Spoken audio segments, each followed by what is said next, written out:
बिस्मिल्लाहिर्रहमानिर्रहीम। हम आज फिर चंद सवालों के जवाबात लेकर आपकी खिदमत में हाज़िर हैं। पहला सवाल हमें जो किया है वो है मोहम्मद उज़ैर गुजरात से। पूछ रहे हैं कि क्या दांतों से खून निकलने पर वज़ू टूट जाता है?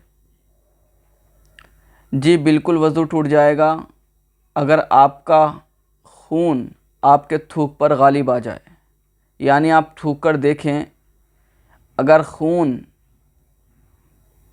की अक्सरियत हो और थूक की अक़लियत हो, यानी खून ज़्यादा हो, सुर्ख माइल हो जाए आपका थूक, तो वज़ू टूट जाएगा। या फिर आपके ज़ुबान में खून का जायका महसूस होने लगे तो भी आपका वज़ू टूट जाएगा। अगर मुख्तसर सा खून निकला है, ना तो आपका जायका महसूस हो रहा है खून का और ना खून थूक पर गालिब है, तो वज़ू नहीं टूटेगा। दूसरा सवाल हमें किया है फ़ुरक़ान साहब ने देहरादून से। पूछ रहे हैं कि क्या लड़की शादी के बाद वालिद की जगह अपने नाम के साथ शौहर का नाम लिख सकती है? जी बिल्कुल लिख सकती है।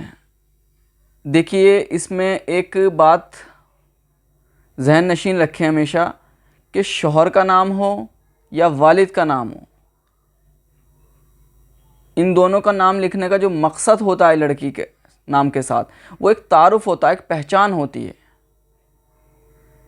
तो जाहिर बात है कि जब तक शादी नहीं होती लड़की की, तो अपने वालिद का नाम अपने साथ लिखती है। इसलिए पीछे आपने देखा होगा कि आधार कार्ड वगैरह पे या पासपोर्ट पर डॉटर ऑफ लिखा रहता है, लेकिन जब शादी हो जाती है तो वाइफ ऑफ हो जाता है।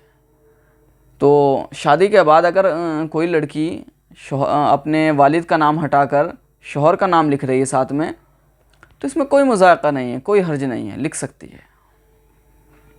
तीसरा सवाल हमें किया है किसी ने, मोहम्मद इश्तियाक साहब हैं सहारनपुर से। पूछ रहे हैं कि क्या रोज़े की हालत में शुगर इंसुलिन इंजेक्शन लगा सकते हैं? मोहतरम, आजकल शुगर इस कदर आम हो चुकी है, हर दूसरे तीसरे बंदे को शुगर है, और बाज़ औक़ात शुगर इस कदर बढ़ जाती है कि दवाएं भी नाकाफ़ी हो जाती हैं। तो फिर इस सूरत में डॉक्टर इंसुलिन तजवीज़ करता है। बहरहाल आपने पूछा है क्या इंसुलिन का लगाना बहालत रोज़ा जायज़ है या नहीं? बिल्कुल लगा सकते हैं, बिल्कुल जायज़ है। कोई भी रोज़ेदार अगर शुगर का मरीज़ है और इंसुलिन लगाना चाहता है रोज़े की हालत में दिन में, तो लगा सकता है, बिल्कुल जायज़ है।